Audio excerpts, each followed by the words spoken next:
Great. Wow, thank you for that introduction.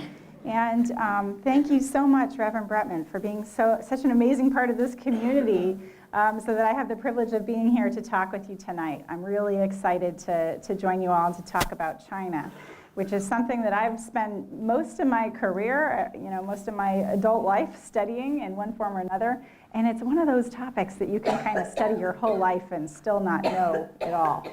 So that's one of the things that keeps me going. But I'm delighted to be here tonight. And what I thought I would talk to you about is one of the things that my students at UNC want to talk to me about quite a bit, which is this idea of what's going on with China. Is the 21st century China's century? And one of the privileges that I had is to work for the US government, really looking at how China's leaders think. So I did that at the Central Intelligence Agency for my time in Washington. And so this gave me an ability to put myself in the shoes of the Chinese leaders and really understand what makes them tick. And I think that's one of the pieces of the puzzle that we sort of miss over here in the US, and we don't often think about things from their perspective. So that's a little bit of what we're going to do here tonight, is talk about how things look from China's perspective. And I do want to say at the outset, I don't always agree with how things look from their perspective.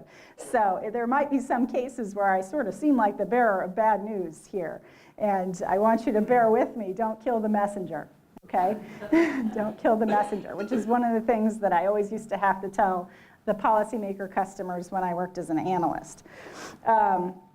Okay, so in this talk tonight, I wish to emphasize the degree to which leaders in the People's Republic of China have been able to form and stick to a long-term vision for their country's place in the world. It is a very long view, something that is sort of foreign to us as Americans, and more than we have a much shorter cycle of policy changes turning over. So for much of the early stages of this plan, China, it didn't even try. It wasn't planning to be an equal of the United States. It's only in the later parts of it that has become a goal. And now that it's sort of in the final years of it, it may even overtake the US in some categories. So this is a point at which, I mean, maybe the ship has already sailed, but we really need to be paying attention to this plan. Because there are many indicators that we're going to go through that the Chinese leaders are on board with sticking to this plan that they made, even though in some cases it's 5, 6, 7 decades ago that this thing has been in train. So for the American side, regardless of leadership changes and shifts to US diplomatic and strategic priorities, US leaders are often slow to notice this long-term strategy unfolding. And I'm thinking they may be surprised to suddenly find themselves in untenable negotiating positions, and that could happen really in the near future. We're going to talk sort of at the end of my prepared remarks about Trump policy and where that has taken us to the extent that I can shed some light on it. and then after I'm done with those points, I'll take your questions, and we can take Q&A wherever you'd like to go. Okay.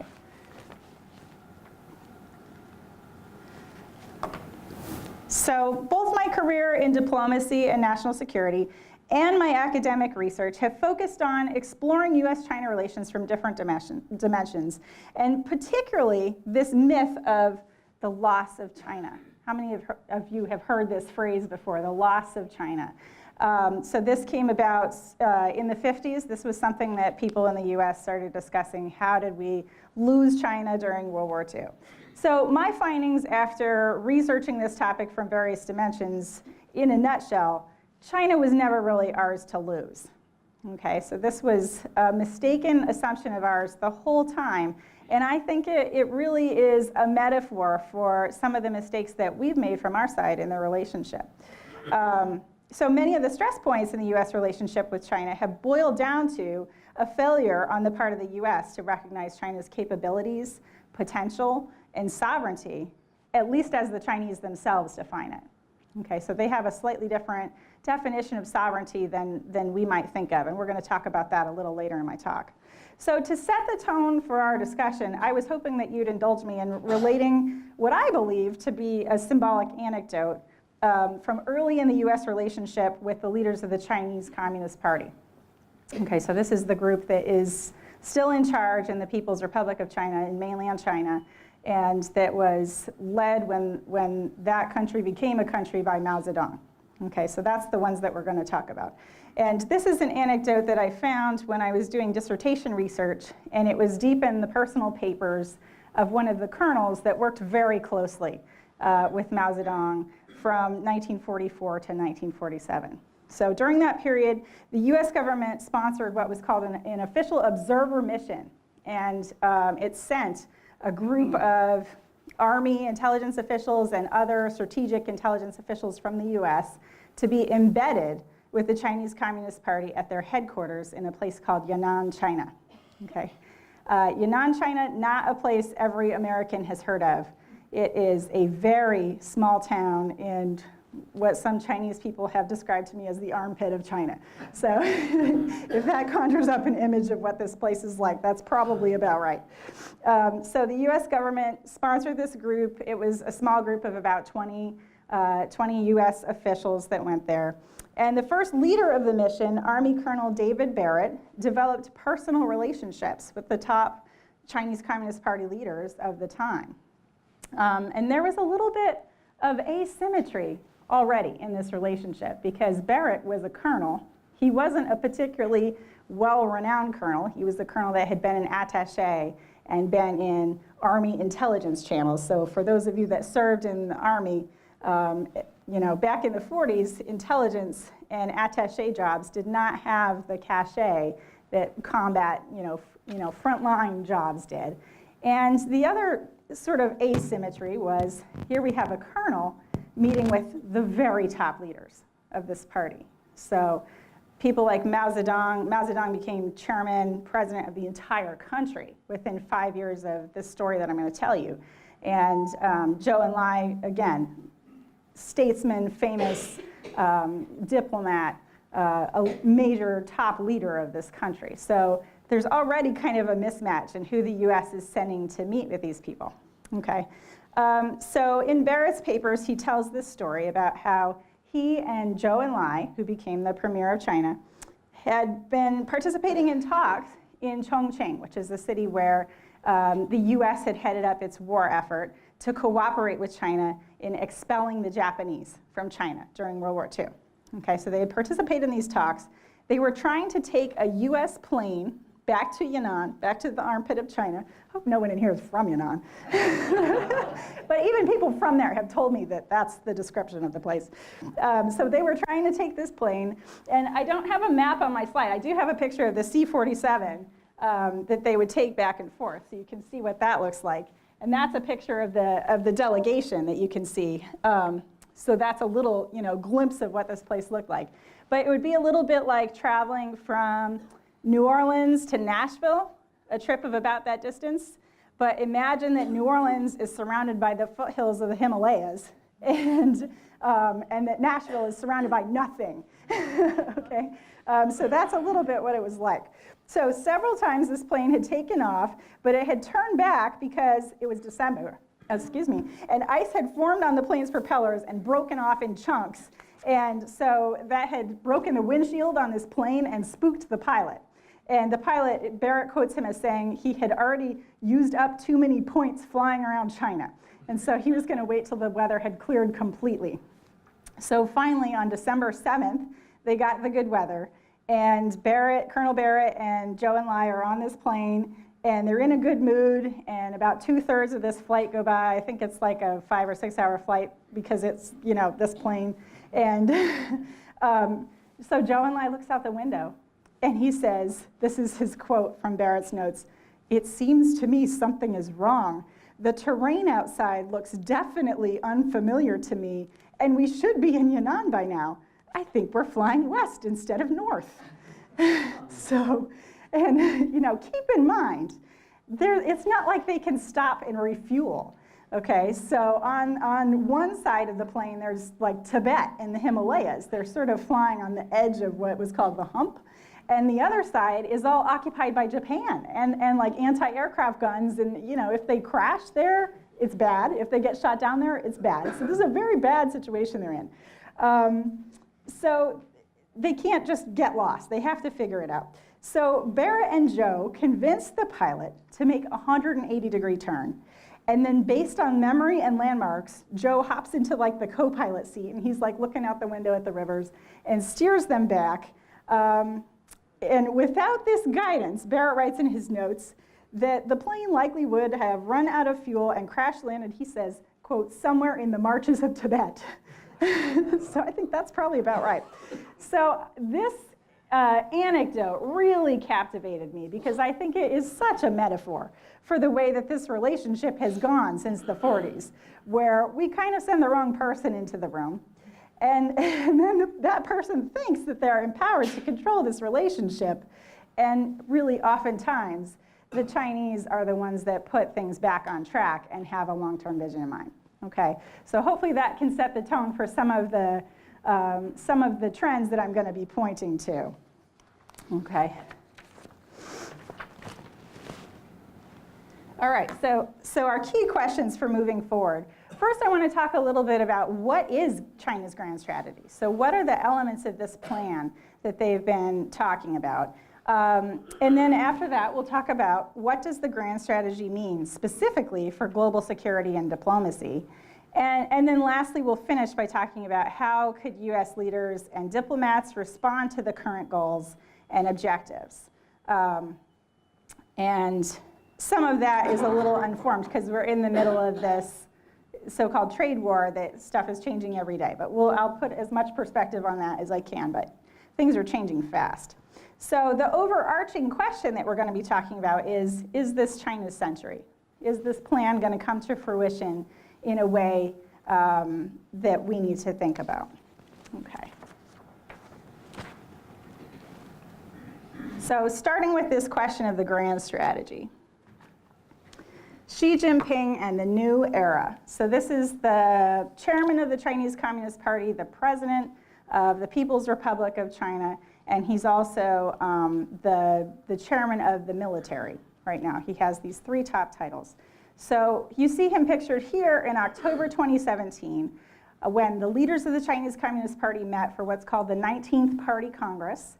And this event gave the clearest indications yet of China's grand strategy for the next 50 years. Okay, so party congresses occur about every 5 years, or that's how they have gone for the past 30 years or so, every 5 years. And they serve as an opportunity for party leaders to set the stage for leadership and policy transitions that are then formalized in what's called the National People's Congress in the spring. Okay, so we can talk about that more in Q&A if you're interested in these two different events. There's two different events that China watchers watch to see what's going on. So the Party Congress is the one where they really set the leadership changes in motion and set the broad themes, and then the legislation part of it occurs at the spring conference. Okay, so Xi's comments in the meeting, Xi Jinping, they're remarkable for two kind of contradictory reasons. So first, everyone noticed that Xi has fully consolidated his power and his legacy in the pantheon of Chinese leaders. And that's the word that China watchers usually use, is pantheon. There's certain leaders, one for each generation, which we're going to talk about in a second. And they're sort of remembered with particular reverence. So he is now one of those guys. And this occurred more quickly than a lot of observers expected. Okay, so especially if you remember back to when Hu Jintao was president of China, a lot of observers at that point said, oh, they've moved to a more regular system. We're going to have, Chinese presidents serving 2 terms and then out. No more of these presidents for life, and no more cult of personality.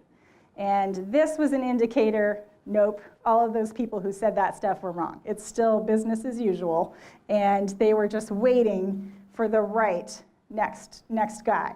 And so they changed it so he no longer has term limits. They changed a rule at the Party Congress, so Xi Jinping can remain in power as long as everyone else in the system agrees to that. Okay, so that's the first thing that was remarkable about this 19th Party Congress meeting. The second thing is that his plans that he spoke about at the meeting reveal a consistency with his predecessor's policies. Okay, so this 50-year plan that I'm talking about that they laid out, he's not planning to deviate from that. He announced that he will follow it, and he talked about where in the plan he thinks they are, and it's the final stages. Okay, so we're going to talk next about what that means. And I think this is the part of it that us, that we in the West, in America especially, have the hardest time empathizing with, right? That a new leader would come on board and want to follow something that had been set in motion for 50 years, like follow these steps. This is not the way we do it over here. Okay, so Xi Jinping as the new era. And I pulled a couple of pictures that I think are symbolic of what's going on here. Here in this left-hand side one, you see Xi Jinping standing between Hu Jintao and Jiang Zemin. Those are the two top leaders that came before him. So he is, you know, to anyone watching this in China on TV, this is like looking at Mount Rushmore, right? He is right up there with those top guys. They recognize him. He's the next in the line, okay? The other thing that we see, this was like a little keychain, like taxi drivers might hang on their rearview mirror, heart-shaped with the 5 top guys, the last 5 top guys. So you see Mao Zedong, Deng Xiaoping, these are in chronological order of greatness, and Jiang Zemin, Hu Jintao, and Xi Jinping is the big one at the bottom, okay? And they were selling these in Beijing and Tiananmen Square and everything around the time of the Party Congress, okay? So Xi Jinping will personally serve an important purpose in China's grand strategy for years to come. And I think we're already in this past year since he took on this leadership role, we're really starting to see the signs of that if you watch the headlines. So he's fully consolidated his leadership position in China. And this is a transition that has been in the works for at least 10 years. Okay, so this was something that Hu Jintao set the stage for. And back 10 years ago, we started to see the signs that he was being positioned for this. For one thing, they put him on the Central Military Commission, even though he wasn't a military leader. So that's always a red flag. So signs like that have been in train for the past 10 years. Signs that this transition has been completed. Okay, so one of them is that Xi's thought, so his thoughts have been installed officially in China's constitution. So the phrase socialist ideology with Chinese characteristics in a new era is now in the constitution. That constitutionally represents his phase of this 50-year plan. Okay, so already you're starting to get a sense, this is not how we do it in the US, right? This is not really how we do it in the US. So he's this new era phrase, very much associated with him and the stage of things that they're in now. Xi has been unable so far, or he has been able to resist designating a successor. So previous leaders, Hu Jintao at this 10-year point, this 2-term point, everyone else in the party was pressuring him to name who was going to come next. Nobody's asking Xi to do that. And in fact, they changed the rules, like I told you, that he's into his 3rd term. There's no sign of his terms ending until he wants, okay? And so the party has officially anointed Xi as the leader of what they call the 5th generation of Chinese leaders. And that's what you see clearly in this little heart decal. So there's 5 leaders in this pantheon that they remember as guiding the country to where it's at now. Okay. So let's talk a little bit more about the ideology. So the plan really has these 2 stages, okay? So the first stage occurs 2020 to 2035, all right? So we're coming up on it. This is what Xi is about to set in motion. And then the second stage of it is 2035 to 2050. Okay, so he is about to launch, I mean, we're not very far off from 2020, right? So this is his plan to put in motion for his successors to take over. So, socialist ideology with Chinese characteristics in a new era involves this first phase until 2035, which is to build on the foundations of China's modern economy. And then the second part is to become a state with what they call substantial global influence. So another way that we might think of that is a superpower, okay? So getting back to that meta question of our lecture, is this China's century? They certainly kind of think that it's going to be, at least this first half. And if there are plans for the second half, they haven't announced them yet. But I would bet that they're at least thinking them. just looking at the way this has gone so far. So all of this was set in motion in the first place by Deng Xiaoping, the second generation leader. And his take on the 50-year plan at the point where he was in, starting in the 80s, was this saying, lie low and bide your time. Okay, and if you think back to what China was doing in the 80s, that pretty well sums it up. Lie low and bide your time. Build up your factories, attract foreign direct investment, close some of these income gaps that exist, build up a middle class. That's what was going on in China in the 80s and 90s. Okay, so we had a 3-stage development plan starting in 1987. The objective was for China to be a mid-level developed country by 2050. So this was Deng Xiaoping's plan again, starting in 1987. So he wanted to double the GDP and the GDP per capita by the late 1980s. That happened. Then they wanted to double the GDP and GDP per capita again by the end of the 20th century. That happened. And the next 50 years was this final stage of development that she is going through the points of. Okay, Deng's ideas we know about because they were back in the 13th Party Congress report. And China's annual growth went from 5% from 1960 to 1977. If you looked at the annual growth, it was 5% every year. From 1978 to 2011, the number, at least that they reported, was 10% every year. Okay, so major change. Now, there's some discussion about manipulating those statistics. So that goes on. But there has been tremendous growth, more growth than they could possibly manipulate. So they put their mind to it, and this is largely a project that has been done. And some other figures that might interest you. So the GDP in 1980 of China was $305 billion. In 2017, it's $11 trillion. These are IMF numbers. Okay, so they're not coming directly from the PRC. They're IMF numbers.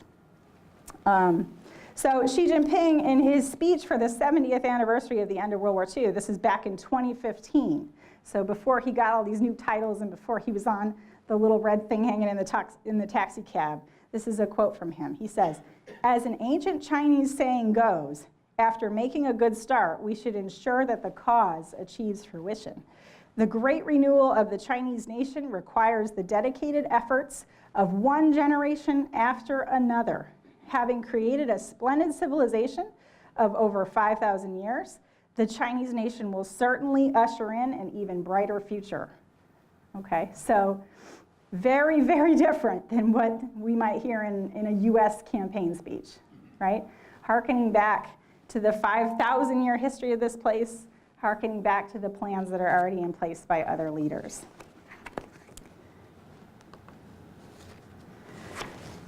So one of the things that is going to shape Xi Jinping's presidency domestically within China is that Chinese leaders have made this bargain with the public.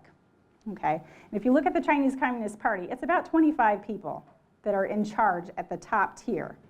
The country's population is 1.5 billion. All right? So it's a very small group of people leading a very large population. One of the deals that they have made is that the leaders will continue to make people rich. And I went through the economic numbers.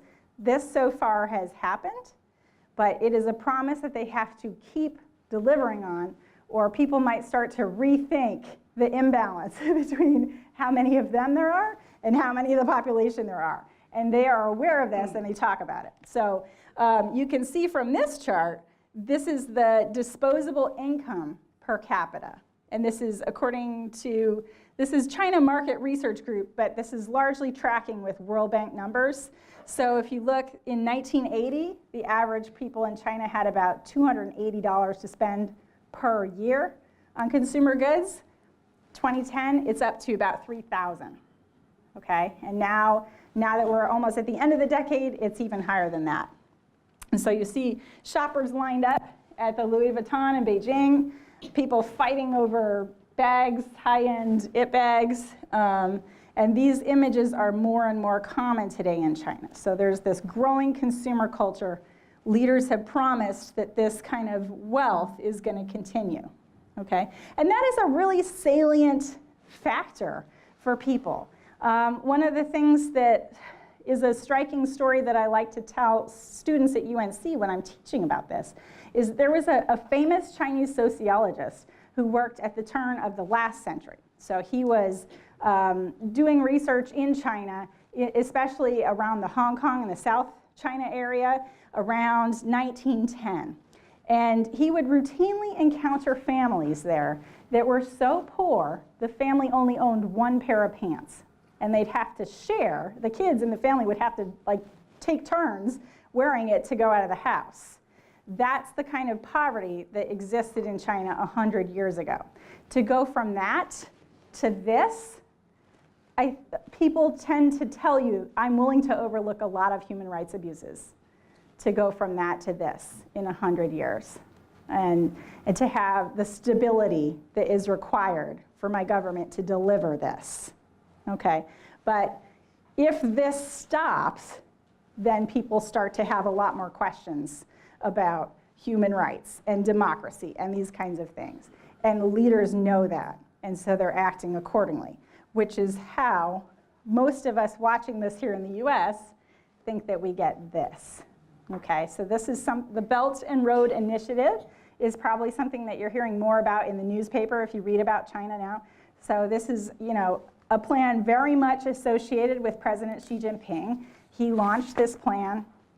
And the idea here is to reestablish what he's called the Silk Road, okay? So there's a land-based version that goes across Central Asia, and then there's a maritime version that goes through the Indian Ocean.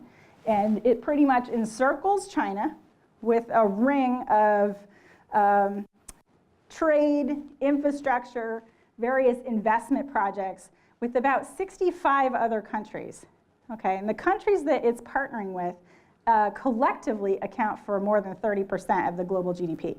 And they account for, if you add them all up, it's about 62% of the global population and 75% of the known energy reserves in the world, okay? So China is reaching out individually to form partnerships and inject all the money into building factories, pipelines, roads, ports, these kinds of things in these areas that you see mapped out here, okay? So for example, what he calls the Silk Road Economic Belt, which Xi Jinping calls that's the land-based version. One of the projects is a train that goes from Beijing to London. So Chinese companies are building all the tracks and infrastructure required to make that train go. And Chinese companies are earning all of that money, which is then injected back into the Chinese economy. So another project is a gas line across Central Asia. Another project is high-speed trains throughout Southeast Asia. Okay. The maritime version is establishing seaport technology from South China Sea to Africa. So some observers have called this the string of pearls, these various ports that dot across Chinese naval bases that are being set up throughout the Indian Ocean. There are other things like power plants, mines, fiber optic networks that are all in support of this. So far, China has invested $4 to $8 trillion US in these projects, and 60 countries have signed agreements. And China's one demand, they'll partner with just about any kind of state on this. They don't care if it's run by autocrats or oligarchs or what kind of place it is, but their big demand is that Chinese companies do the work, or at least participate in it, because then they're making that money and shipping it home, and that, you know, that promise that they've made to their constituents is continuing to be in place. Okay. So getting back to our key questions, what does China's grand strategy mean for global security and diplomacy? This question should be easier for us to answer now that we have this background context about how the plan works. So people have referred to this issue of Xi Jinping's dream, Xi's dream. So that involves these several key interests that he has talked about over the years and that he keeps coming back to. So one is this issue of sovereignty, and it's sovereignty by China's definition. And some, let's see, one Beijing scholar described this as, this is a quote from him, all countries should give due consideration to the legitimate concerns of other countries while pursuing their own interests. The ideal of this model would be mutually beneficial and win-win international partnership, as opposed to the current dominant conception of international relations, which is one of anarchy, power politics, and a winner-takes-all dynamic. Okay, so the idea here is that China respects everyone's sovereignty unless it's a major matter of its own national security. That's kind of a big unless, but they start out with respecting everyone's sovereignty. Okay, the second component is economic development and trade on China's terms. And we've talked already at length about the reasons for that. Chinese leaders need this growth to keep rolling in. Stability and harmonious relations is another one. And this is both internal and external. Okay, the party in power in China fears public protests and things that could bring that 25 people in charge under threat, or could threaten the economic stability of the place. And recognition by the rest of the world, and this diplomatic idea of soft power. Okay, so soft power in diplomacy is, instead of throwing around the use of force and projecting military force, it is attracting people with incentives and changing their perception of you. And so this is exactly what the Belt Initiative is about. It's giving people in the rest of the world a good impression of China and making them an offer they can't refuse, to put it one way, by building things in their country. Okay, so these are the components of where Xi sees this next 50 years, these two stages where he sees things going.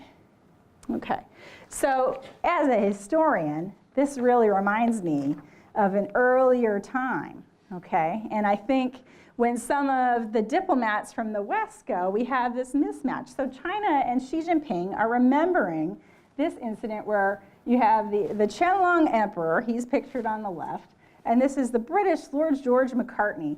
And in 1760, all European trade was restricted to what's now Guangzhou, the city of Canton. Okay, so China, this emperor had restricted all Europeans. He was concerned that Europeans would take over China and topple him. So he restricted all the trade to this one little part of China.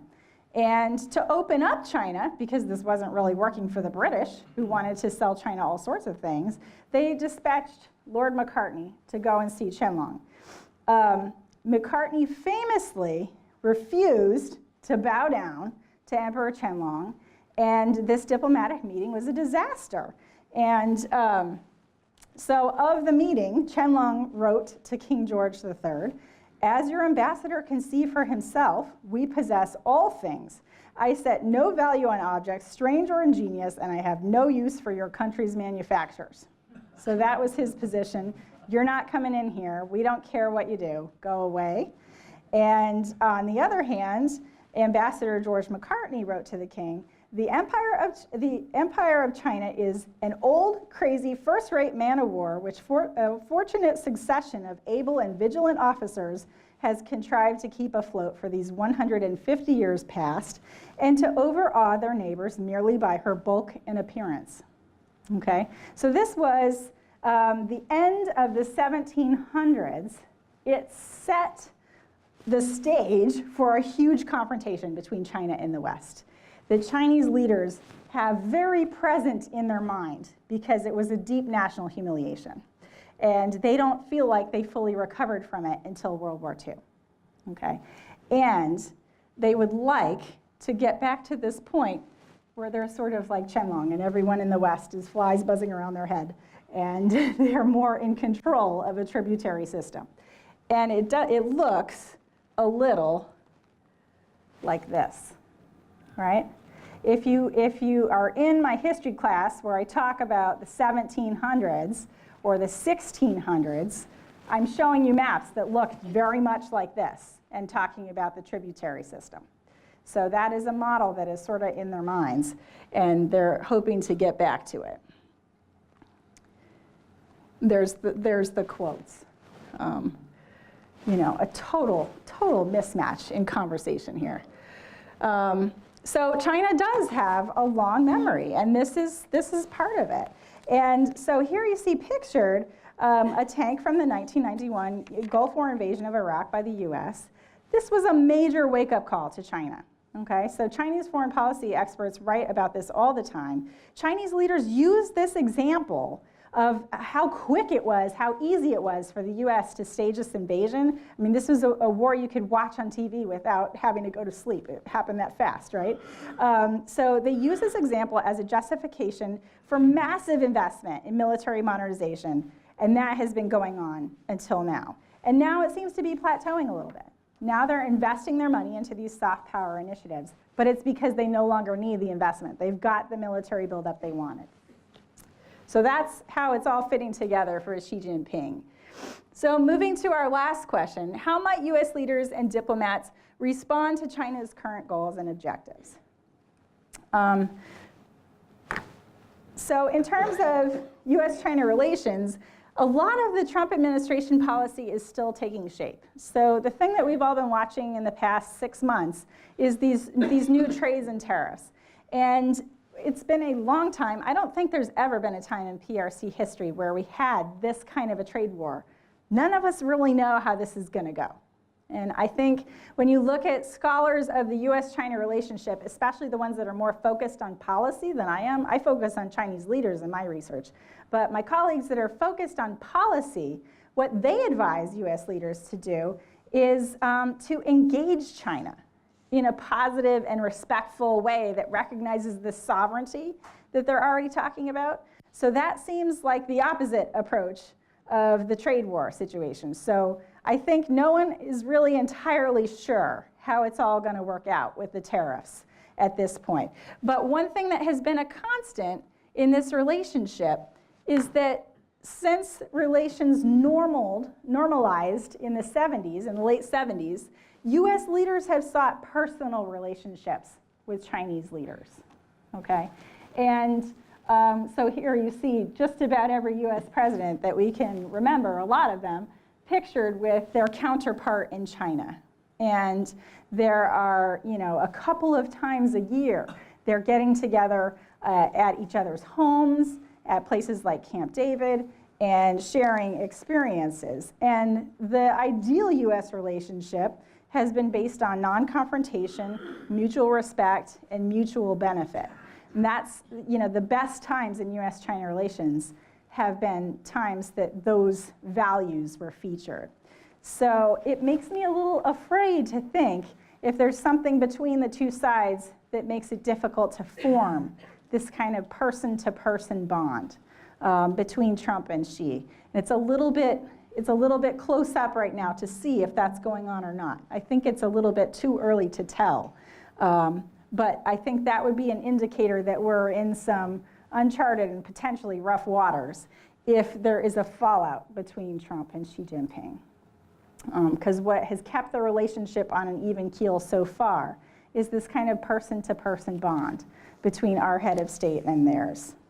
One thing that stands out to anyone that studies the diplomatic history of China is that they take particular interest in diplomatic norms, which is something that is very foreign to us, right? So our president, he goes to a place, he doesn't really often care if there's a red carpet or a band. There's lots of times that the plane lands and there are not those things, and it's no big deal.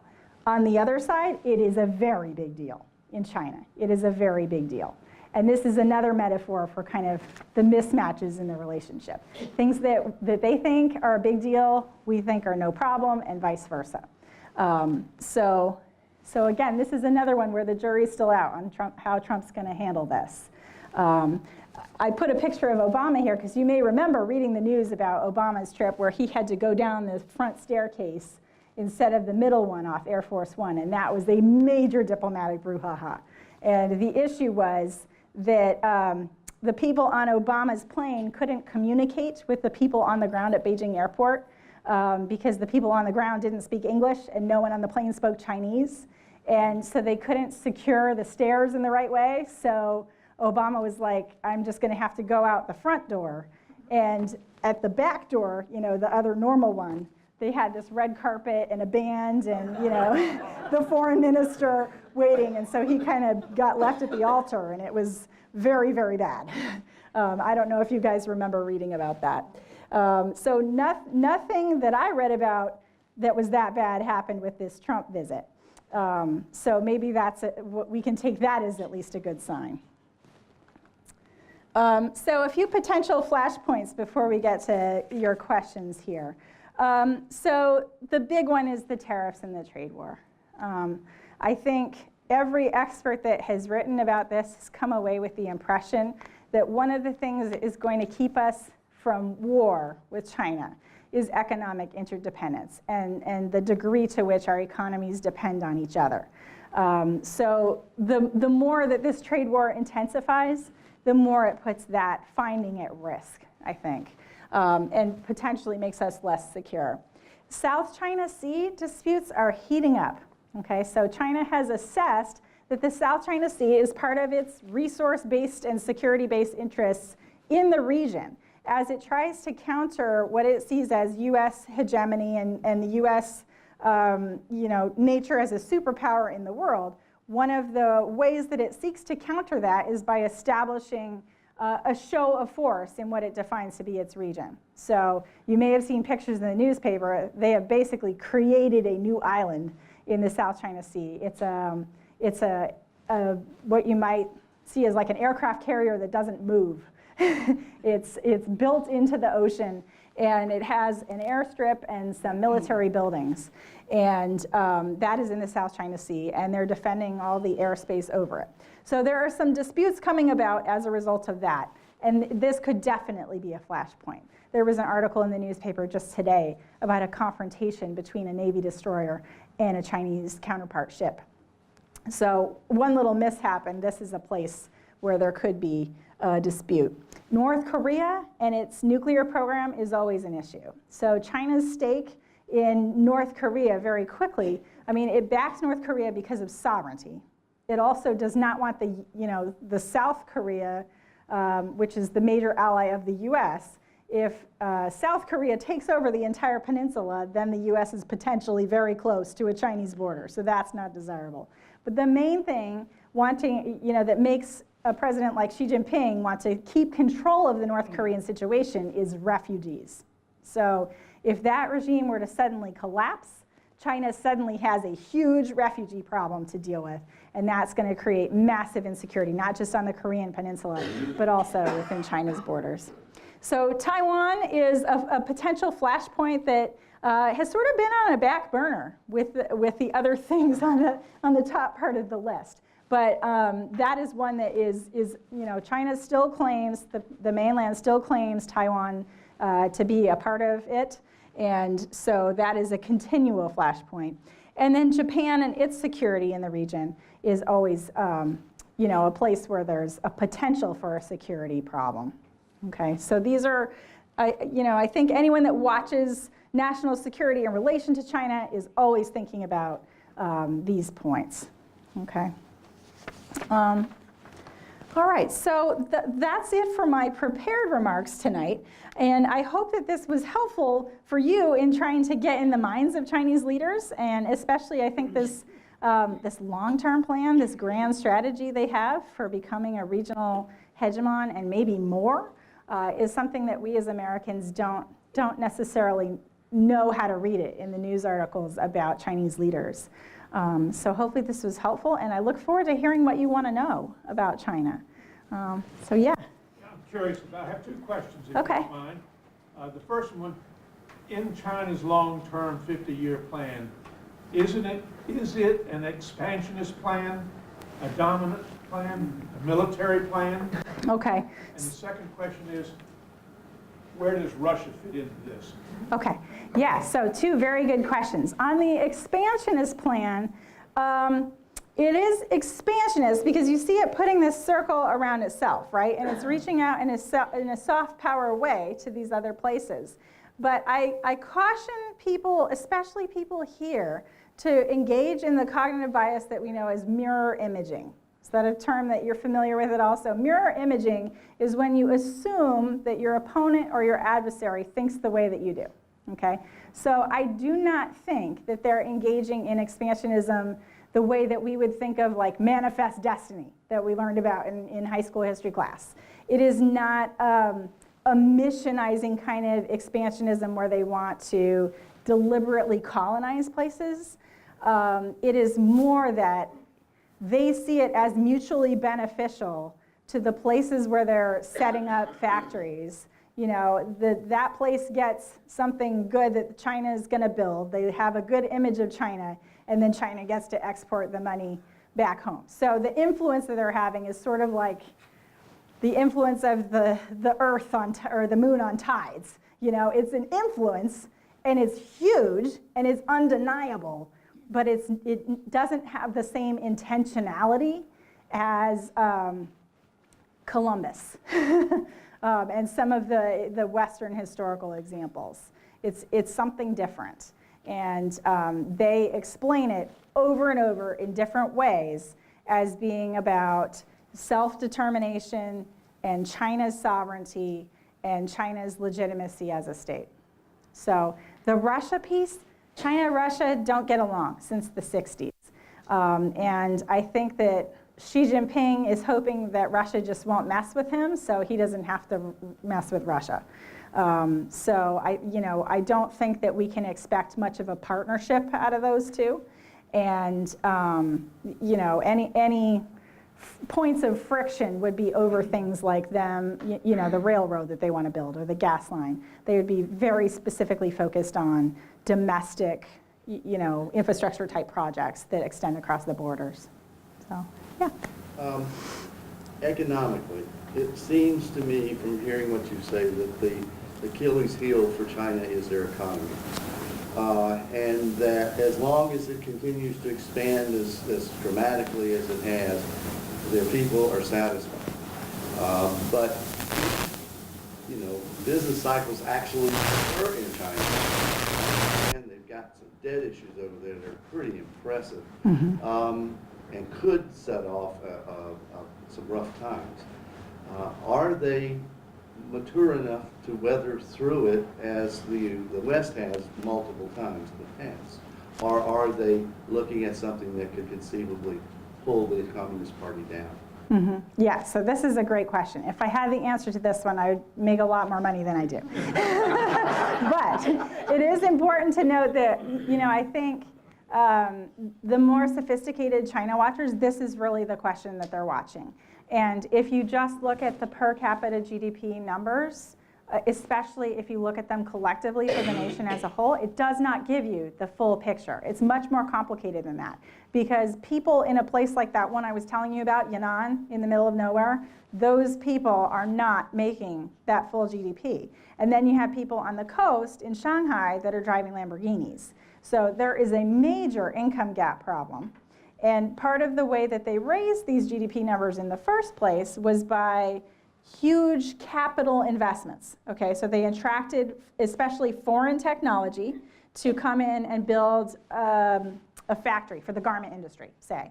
And so it involved heavy machinery, right? And a lot of these businesses were right on the coast where it was easy for foreign companies to come in, help build this factory, help run it a little while, and then leave China with this industrial technology. But industry is only one sector of the economy. And the part of it that they're having trouble growing is the consumer economy. Okay, so these pictures that I showed you aside, that's the part they're proud of. The part that they're not proud of is that most middle-class families don't have the same social safety net that we have in the US, or that they have even better than we do in Europe, okay? So if you, if you don't have good health insurance, you want to save a lot of money in case you get in an accident. If you don't have a consumer economy for something like mortgages, your whole family is going to have to save the money to ensure that you have a place to live. And so Chinese, for these reasons, tend to be savers. And so that whole segment of the economy that is about buying and selling things, it has been very slow to take off, particularly in the interior areas that have been slower to see the benefits of the growth. So, I mean, these are the parts of it that those of us looking at that question of internal stability of this political system, those are the indicators that we really watch. Because if something heats up with that, I mean, it's not out of the realm of possibility to think that people could question, are these 25 guys really, do they really have my best interests at heart? Because my family is not doing very well. And I see that those people in Shanghai are doing very, very well. And that almost looks like corruption. So, the party is very nervous about that kind of a protest. Yes? Two questions. How does the massive debt that we owe the Chinese fit into this? Question one. And question two, what do the Vietnamese think about all this? Okay, so the debt issue is something that is a little bit out of my wheelhouse because I don't follow foreign trade that closely. I follow the politics more closely. Erskine Bowles said that when we got into war with the Chinese, we'd have to borrow the money from them to buy the bullets with which to shoot them. That's probably about right. There is a huge trade deficit. And that's why, I mean, I think it comes back to this, right? And engagement. This is one of that imbalance in trade is one of the main reasons why China policy experts, and that's not me, I'm a political watcher, but China policy experts recommend this policy of engagement. And they have suggested that engagement keeps it from turning to a point of conflict when there is those trade imbalances, because we have very different specialties. Our leaders have very different priorities when it comes to managing the economy, right? So there is always, I think, going to be some kind of imbalance. Maybe it's a little bit more than it should be. On the Vietnam question, so China has been close to Vietnam. You know, they had a war in the 70s, but since then, they have been closely allied. The Vietnamese government has proceeded along a path of democratic reforms a little bit more rapidly than their Chinese counterparts. But for right now, Vietnam is fitting right into this tributary system where they're a beneficiary of the security infrastructure that China is setting up in the region. And there has been very few points of friction there since. Did you have a follow-up? Well, yeah, the thing about the debt, what I was referring to is we borrow money from the Chinese to balance our budget. I mean, over here. I'm not putting aside. Oh, I see what you're saying. Yeah, so if you look at the chart of all of U.S. debt, the China portion is bigger than anyone else's, but it's not a majority of U.S. debt. So this is one of the, the discrepancies in the press about the data, I think. So if you look at the data, it's a big piece of the pie. It's like, 15 or 20% consistently of our total debt. But there's another, 85% there that's coming from all over the places. So I think that the people who watch these things closely, that I've talked to a little bit, because this isn't one of the things I follow closely, they don't seem panicked about it. The experts that I've talked to don't seem panicked about the debt. This is one of those things that they put in the category of a flashpoint talking point for politics. And so, those of us that are watching the Chinese economy closely and watching the US-China relationship, this isn't one of the flashpoint indicators that people typically turn to. But it's complicated, right?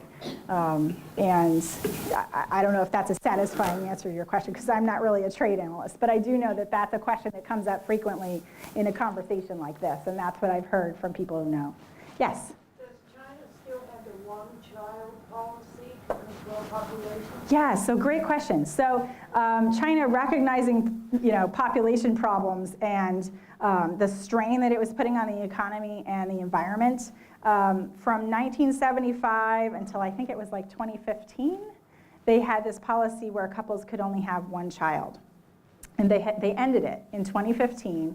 And now they're having the reverse problem where they can't get people to have children. And this is not an uncommon thing in the world. Russia also has this, and Singapore and Japan. And they have government-provided incentives for people to have children, is what they're having to do now. But yeah, and I think sociologists are still reviewing the long-term effects of this policy. And I know, just from my times in China as a student and, as an officer of the U.S. government when I traveled there, you could see very clearly that, there were people you met that had no aunts and uncles, right? There were a generation of people there that just had no extended family, and that became the norm. Because if everyone only has one, there's a bunch of people that have no brothers and sisters. And so culturally, that has a huge impact because extended families for thousands of years have been a key part, such a key component of Chinese culture, as they have everywhere, right? So that's not something unique to China. But I think it will take a couple of generations to see what the true results of that policy were. But it definitely worked because people aren't even bouncing back with it. Yeah. I'm thinking back to Tiananmen Square and the young people there who were anxious for change, anxious for human rights. Mm-hmm. They are, of course, now in their 50s and 60s. Mm-hmm. So what is happening with the younger generation and their their desire for more individual rights? And we know that China is indeed, repressing its spokesperson. That is to say, its press. Yeah. So it's a great question. So it would seem that most of this impulse to follow radical political reforms, certainly in the mode of the West, that is no longer a trend line with Chinese youth, by and large. So they still, they still have the passion for youthful organizing, but now it's more likely to be focused on a topic like Taiwan and why it should be a part of China. And when I've interacted with Chinese, college students at UNC, or this goes even like 10 years back, and interns from China, they very much tend to carry the government line. So, and when they are engaged in some kind of a reform project, it's economic or it's about foreign policy, sort of consistent with the government's goals. I think very few observers would point to any meaningful movement for reform coming from the youth right now. There are elements that are advocating political reform quietly within the Chinese leadership. But I think most of us watching Xi Jinping's rise and the things that have happened with that are not real optimistic that the time for that is now, right? It doesn't look like he's going to be a leader in that mode. At least that's not his agenda right now. So, yes. What does she have any? What kind of influence does she have over Kim Jong-un? Oh, yeah, I don't think anyone has influence over Kim Jong-un. But so Xi Jinping, one thing that he could do is end the heating oil, right? So that's a big bargaining chip. But getting back to China's priorities in it, they don't want regime collapse. Regime collapse in North Korea is bad for them because it brings the US closer, which they don't want, and it brings all those refugees into China, which they don't want. So most of the leverage that China could have over the North Korean situation are things that ultimately will be bad for China, is what they're assessing. And this is sort of the impasse that everyone reached with the six-party talks, is that China is the one that has maybe the most influence over economic levers and things like that, but there are real reasons why they don't want to use it. So, yes? You had a slide early on about China's brand of socialism or something like that. Mm-hmm. Talk a little bit about capitalism, private ownership of property versus the government ownership Yes. and investment. Yes. What's going on in that regard? Okay, so it has changed very slowly towards what they call capitalism with Chinese characteristics is what they call it now. So Deng Xiaoping was the one in the 80s to make this change. Before Deng Xiaoping, before the 80s, it was a completely, Leninist style economy where everything was managed. Every price was managed, every property was state owned.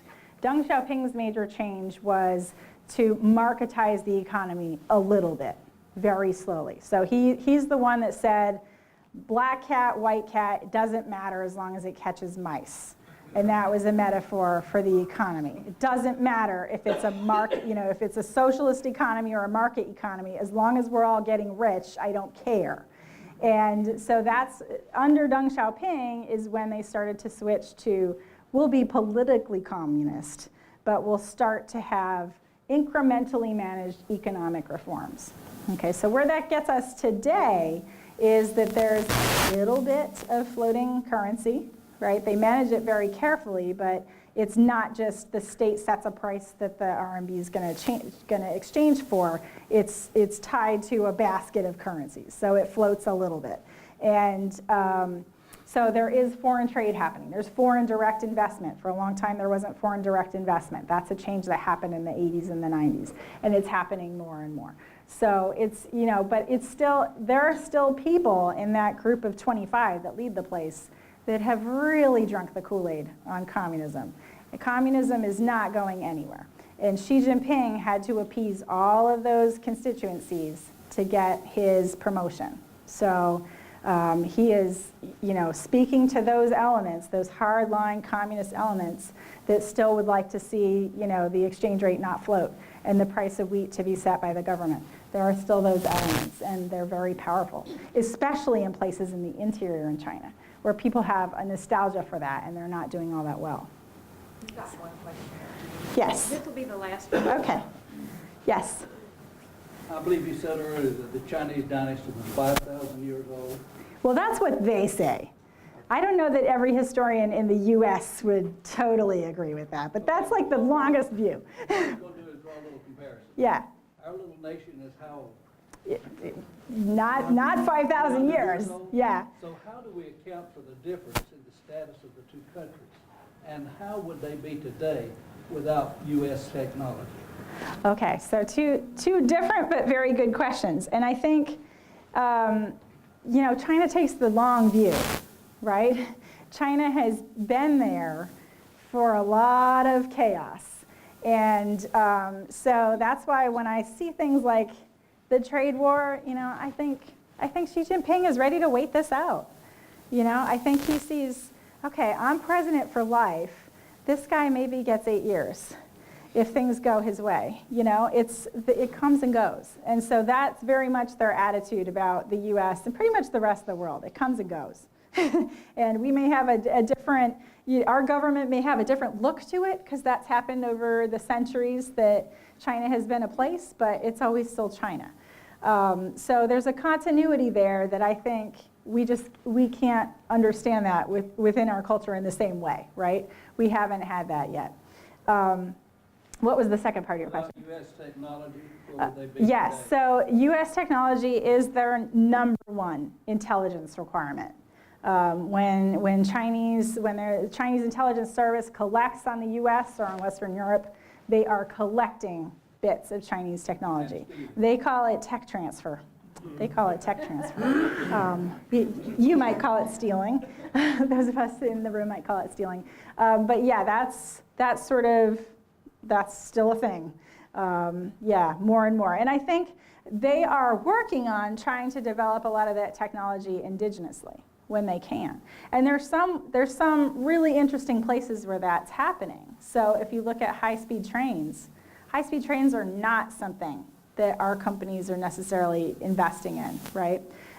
So Chinese engineers are really at the forefront of developing things like that because China is the place in the world that is building those systems from scratch and has a lot of incentive to make them work and be safe and all of that. Another place where you see that kind of indigenous development of exciting technology is any of the green energy projects. So they're building infrastructure from the ground up So they want it to be energy efficient, mostly because it's cheaper, right? It's economically efficient if things are energy efficient. And also, China has serious environmental problems. So green energy is one of the places where they're at the forefront. But if you look at something like the automobile industry, the plans for automobiles look very familiar. Look very familiar. So, yeah. Okay. Well, thank you so much for coming. Oh, yeah, this is great.